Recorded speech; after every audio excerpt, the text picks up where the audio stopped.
The Sacramento Kings have been in the draft lottery for 10 straight years. With those lottery picks, they only managed to draft one star, DeMarcus Cousins. The Kings have been desperately trying to make that marriage work, and after years of trade speculation, the Kings finally decided to pull the plug. Cousins is a top 15 player who is the only thing keeping the Kings relevant. There were always questions about Cousins' maturity and his ability to carry a franchise. His talent and production was inarguable, but his hold and control on the franchise was too much to deal with, and combine that with the fact that the Kings were still not a playoff team, a trade had to happen sooner rather than later. The DeMarcus Cousins trade was one of the most shocking and groundbreaking trades in a long time, by the simple fact that you had the two best big men in their prime on the same team. But what it also did was completely restart the Sacramento Kings rebuilding process. After moving the face of the franchise, the future of the Kings may not be that bad after all. Now, the Kings haven't been setting the league on fire since the trade, but their talented young players have been getting a ton of minutes and have shown flashes of what they could become. Instead of a young big man like Willie Cauley-Stein looking over his shoulder after every mistake, he just goes out there and plays with a clear mindset.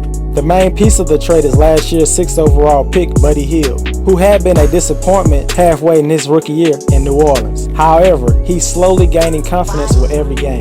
Hield's numbers have improved, with shooting a higher field goal and three-point percentage, and the rest of his numbers, like points, assists, rebounds, and steals per game, have also gone up. Most people never looked at Buddy Hield as a superstar type player, but if he can be a quality starter who can put up 15 to 18 points per game while shooting a high percentage, the Kings would accept that in a heartbeat.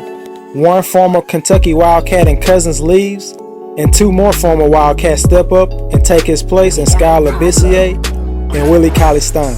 They may have missed a chance to play with each other in Kentucky by 1 year, but they're getting a chance to form a talented big man duo in Sacramento. Their play after the trade shows that the future of the Sacramento Kings could be in good hands. The very first game after Cousins was dealt, Cauley-Stein put up a career-high 29 points, along with 10 rebounds in a big victory over the Denver Nuggets. He's been averaging around 14 points and 8 rebounds per game, and averaging more than 20 minutes more per game than he had coming off the bench. After the Nike Hoop Summit, many scouts thought Skal Labissiere was the best prospect in the NBA draft class of 2016. He showcased his athletic fluidity in his every move.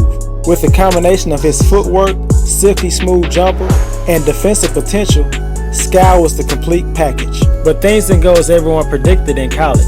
Labissiere struggled at Kentucky more so than any top recruit has in the Calipari era. He went from debatable #1 pick to the bottom of the first round.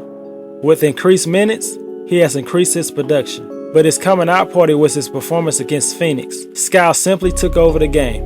You could argue he had one of the best games by any rookie this season. He finished with 32 points on 11 for 15 shooting with 11 rebounds, showing why scouts had him in the conversation for the #1 pick along with Ben Simmons. The Kings shocked everyone when they selected the 19-year-old big man Georgios Papagiannis of Greece with the 13th pick when they already had Cousins, Cauley-Stein, and Koufos on the roster. But he has shown a fine arsenal of moves for a big man his age, showcasing hook shots and even stepping out and hitting a jumper from just inside the arc. He still has a ways to go in refining his frame and conditioning.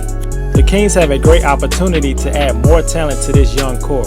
There's a good chance they could have 2 top 10 picks in the upcoming draft. With Buddy Hield at the 2, Skal at the 4, and Cauley-Stein and Papagiannis at the 5, the 2 obvious areas that need improvements is the 1 and the 3 spots.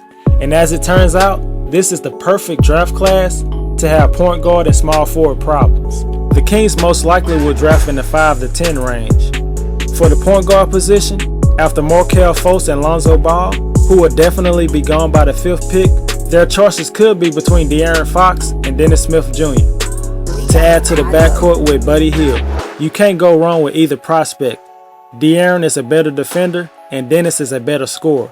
Both can facilitate and run an offense. Maybe you can say De'Aaron can run the show a little better, but who knows? Maybe Dennis Smith is just as good if he played with equal talent. Josh Jackson and Jason Tatum also may be gone by the 5th pick, which leaves the Kings with the choice of Jonathan Isaac or Miles Bridges. In my opinion, if Isaac is available, you take him without hesitation. He is just as talented, if not more, than Tatum and Jackson.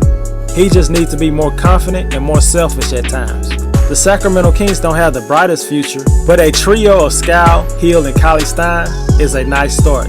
And if they can pair those three with a talented point guard and a versatile wing, they could be in great shape. And nobody could have seen that coming when DeMarcus Cousins was traded.